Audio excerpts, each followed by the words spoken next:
Pas lajmit të transmetuar në CNA për dëmtimin e rrugës së sapo rikonstruktuar në fshatin Rëmenj, njësia administrative Buçimas në teren kanë zbritur edhe përfaqësues të Partisë Demokratike, të cilët e cilësojnë situatën si një rast flagrant abuzimi me fondet publike. Deputetja e PD për qarkun e Korçës, Ledina Allolli, e shoqëruar nga kryetari i degës së PD në Pogradec, inspektoi nga afër gjendjen e rrugës, duke theksuar se investimi i kryer vetëm pak muaj më parë ka degraduar në mënyrë të menjëhershme. Së bashku me kryetarin e Partisë Demokratike të degës Pogradec, ndodhemi sot këtu në fshatin Rëmenj, në njësinë administrative Buçimas,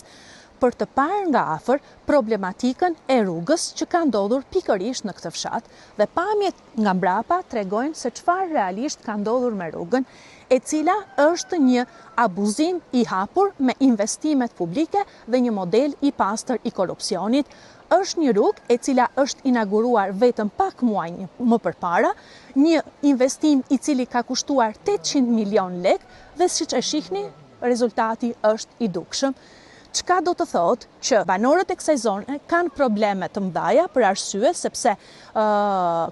jeta e tyre është e pasigurt në momentin që ato kalojnë në këtë rrugë, për arsye sepse ata e kanë këtë problematik të shfaqur edhe kohë më përpara, madje sipas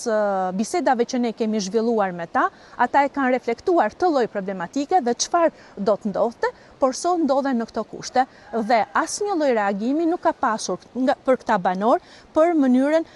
se si mund të operoheshe më tej në këtë rrugë, në mënyrë që ata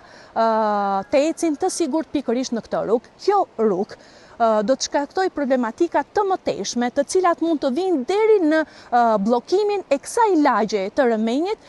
pikërisht në bllokimin e këtyre banorëve për të komunikuar me pjesën tjetër të fshatit.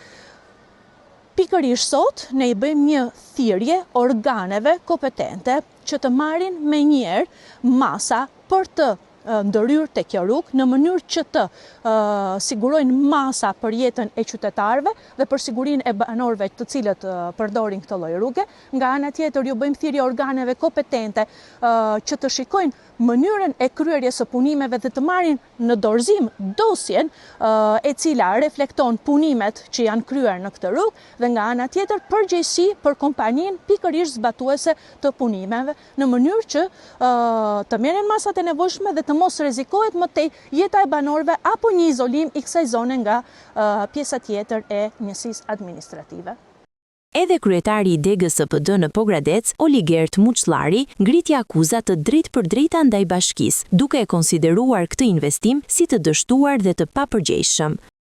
Jemi në fshatin Rëmenj, së bashku me deputeten e qarkut Korçë, zonjën Ledina Allolli, për të denoncuar një rast i cili është flagrant dhe i papërgjegjshëm nga ana e bashkisë Pogradecit.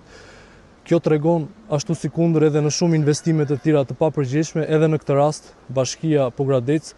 së bashku me ata të cilët ajo ndan fondet dhe taksat e qytetarëve në mënyrë direkte, duke mos u shërbyer qytetarëve, por vetëm tarafit të saj,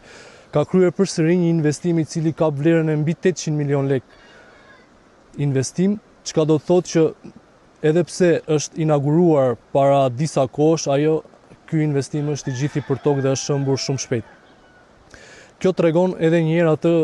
papërgjegjshmërinë e investimeve të bashkisë Pogradec, jo vetëm në këtë projekt, jo vetëm në këtë fshat, por në të gjithë territorin e bashkisë Pogradecit, cilësia e investimeve lë shumë për të dëshiruar dhe është e papërgjegjshme nga ana institucionale e saj. Ju bëjmë thirrje organeve ligjzbatuese që ta shikojnë me vëmendje këtë rast, sepse është një rast flagrant i cili tregon qartësisht abuzimin me taksat e qytetarëve, e sidomos me taksat e trefishuara të banorëve të Pogradecit